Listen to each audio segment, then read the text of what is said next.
Morning बच्चों, मैं doctor Madhulika Singh उज्ज्वल। जो अपन ने पूर्व की क्लास में हमने सुरक्षा परिषद पढ़ा था, जिसमें मैंने बताया था कि यह वो अंग है संयुक्त राष्ट्र संघ का, जिसके बिना संयुक्त राष्ट्र संघ किसी भी प्रकार की कार्रवाई करने में या किसी भी प्रकार का निर्णय करने में समर्थ नहीं हो पाता है। कुल मिलाकर सुरक्षा परिषद द्वारा चाही गई कार्रवाइयों या उसकी मंशा से ही संयुक्त राष्ट्र संघ की कार्रवाइयों को अंतिम रूप दिया जाता है या यूएनओ अपनी कार्रवाइयों पर सफलतापूर्वक निर्णय क्रियान्वयन तभी ले पाता है जबकि सुरक्षा परिषद ऐसा चाहे। उस लेसन में हमने या उस क्लास में हमने सुरक्षा परिषद के संगठन, मतदान प्रणाली, कार्य शक्तियाँ, क्षेत्राधिकार आदि सभी पर पढ़ लिया है, सभी पर चर्चा कर ली है। आज की क्लास में जो मैंने उस क्लास का जो समापन किया था, सुरक्षा परिषद में प्राप्त निषेधाधिकार की जो शक्ति है स्थायी सदस्यों को, उससे किया था। आज की क्लास में वहीं से शुरू करने जा रही हूँ बच्चों। निषेधाधिकार की जो पावर सुरक्षा परिषद में 5 स्थायी सदस्यों को दी गई है उससे, तो उस क्लास में भी मैंने बताया था कि निषेधाधिकार है क्या। पहले यह समझते हुए हम आगे इस पर जो भी चर्चा है वो करेंगे। तो निषेधाधिकार सुरक्षा परिषद में 5 स्थायी सदस्यों को प्राप्त वह शक्ति है जिसके द्वारा ये 5 महाशक्तियाँ संयुक्त राष्ट्र संघ की किसी भी महत्वपूर्ण समस्या के निर्णय को रोकने का काम कर सकती है।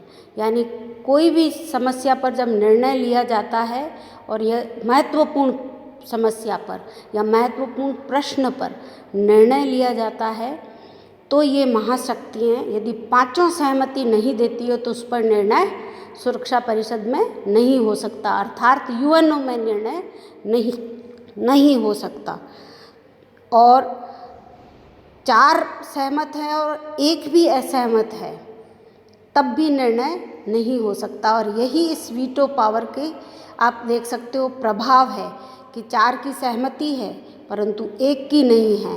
एक राष्ट्र नहीं चाह रहा है कि ऐसा कोई निर्णय हो तो वह उस निर्णय को होने से रोक सकता है। और यही सुरक्षा परिषद में वीटो पावर या निषेधाधिकार की शक्ति इनको 5 स्थायी सदस्यों को दी गई है। अब हम बात करें निषेधाधिकार की पृष्ठभूमि की, तो मैंने पूर्व में भी बताया बच्चों कि इसका निर्णय जो है मतदान प्रणाली का, सुरक्षा परिषद में जो मतदान प्रणाली है उस पर निर्णय याल्टा के सम्मेलन में हुआ था, जहाँ पर ये डिसाइड किया गया कि इन 5 महाशक्तियों को यदि स्पेशल पोजीशन नहीं दी गई सुरक्षा परिषद में 10 अस्थायी सदस्यों के बराबर ही मान लिया गया तो ये कभी भी यूएनओ में इतनी दिलचस्पी नहीं लेंगे या इसकी कार्रवाइयों में भी इतना योगदान नहीं देंगे जितना कि इनको देना चाहिए या करना चाहिए। और इसको ध्यान में रखते हुए ही उनको यह वीटो पावर दी गई। तो मैं बात करूं तो कुल मिलाकर महाशक्तियों को जो ये वीटो पावर दी गई थी उसमें मुख्य रूप से 2 धारणाएं निकल कर सामने आती है। पहली तो यह कि जब सशस्त्र कार्रवाइयों का जो भार है, यानी यदि अंतर्राष्ट्रीय क्षेत्र में शांति और सुरक्षा की स्थापना के लिए यदि किसी भी संघर्ष को रोकने के लिए जो सशस्त्र कार्रवाइयाँ की जाती है उनका भार, बट ऑब्वियस है कि ये महाशक्तियाँ हैं तो इनकी सेनाएं ही इतनी सक्षम सशक्त होगी कि उनके द्वारा ही उस संघर्ष को, तनाव को, युद्ध को रोका जा सकेगा, उनकी सेनाओं के द्वारा ही। तो जब इनको कुछ स्पेशल पावर्स नहीं मिलेगी तो ऐसी कार्रवाइयों में वो क्यों भाग लेंगे। और दूसरी धारणा ये थी कि यदि इन महाशक्तियों के पारस्परिक सहयोग को नहीं बनाए रखा गया तो भी ये राष्ट्र संयुक्त राष्ट्र की सफलता में योगदान अपना पूरी तरह से नहीं दे पाएंगे। तो कुल मिलाकर 2 धारणाएं, एक बार आप फिर सुन लें, इन 2 धारणाओं के पीछे ही सुरक्षा परिषद की 5 महाशक्तियों को वीटो पावर देने के पीछे ये धारणाएं रही। आप कह सकते हो इन 2 धारणाएं के आधार पर हम कह सकते हैं कि पांचों महाशक्तियों को वीटो पावर सुरक्षा परिषद में प्रदान किया गया या दिया गया। तो पहली धारणा कि किसी भी सशस्त्र कार्रवाई में महाशक्तियों द्वारा वहन किया जाना अव्यावहारिक था, यानी जब वो उनको कोई स्पेशल पोजीशन ही नहीं है तो वो क्यों उन कार्रवाइयों में अपनी भाग लेगी, और साथ ही ऐसी कार्रवाइयों में जिनका कि वो विरोध कर रही है। और दूसरी धारणा थी कि संघ को अपनी शक्ति के लिए, महाशक्तियों के लिए आवश्यक सहयोग पर भी निर्भर रहना था। यदि यह सहयोग अपर्याप्त रहता तो सशस्त्र सुरक्षा संबंधी सभी व्यवस्थाएं सफल होगी, इस पर भी प्रश्न चिन्ह था। तो इन दो धारणाओं के आधार पर महाशक्तियों को वीटो पावर देना आवश्यक हो गया था, ज़रूरी हो गया था, अनिवार्य हो गया था। अब बात करते हैं बच्चों वीटो के प्रयोग की। तो पहली बार आपके व्हाट्सएप ग्रुप पर मैंने ये सारा कंटेंट डाला है और बिल्कुल बॉक्स में कंटेंट है कि कब इसका पहली बार प्रयोग हुआ, किसने कितनी बार किया, परंतु यहाँ पर मैं पुनः आपको एक बार बताना चाहूँगी कि वीटो का प्रयोग सबसे पहले सोवियत संघ द्वारा किया गया था 1946 में, जबकि लेबनान और सीरिया से ब्रिटेन और फ्रांस की सेनाओं को हटाए जाने का प्रस्ताव आया था। अमेरिका चाह रहा था कि अभी सेनाएं न हटे और सोवियत संघ चाह रहा था कि सेनाएं तुरंत हटा दी जाए। तो अमेरिका के इस प्रस्ताव का कि सेनाएं न हटाई जाए का सोवियत संघ ने वीटो द्वारा इस निर्णय को खारिज किया। अब बात यदि करें कि किसने कितनी बार वीटो का प्रयोग किया है सुरक्षा परिषद में, तो बच्चों सोवियत संघ ने अभी तक सबसे अधिक बार वीटो का प्रयोग किया है, लगभग 129 बार, 129 टाइम्स।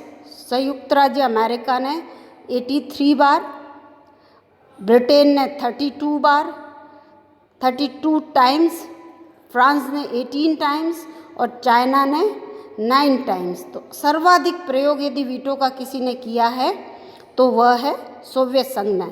अब यहाँ प्रश्न उठता है बच्चों कि क्या वीटो का बार बार यह प्रयोग करके सोवियत संघ संयुक्त राष्ट्र की कार्रवाइयों को रोकना चाहता है या चाहता ही नहीं है कि संयुक्त राष्ट्र संघ विश्व में अपनी एक भूमिका निभा पाए।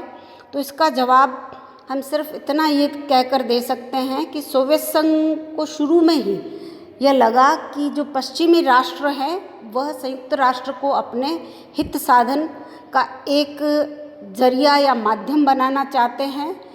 उसको कई कार्रवाइयाँ, कई घटनाएं ऐसी हुई जो सोवियत संघ को विश्वास में लेकर नहीं की गई।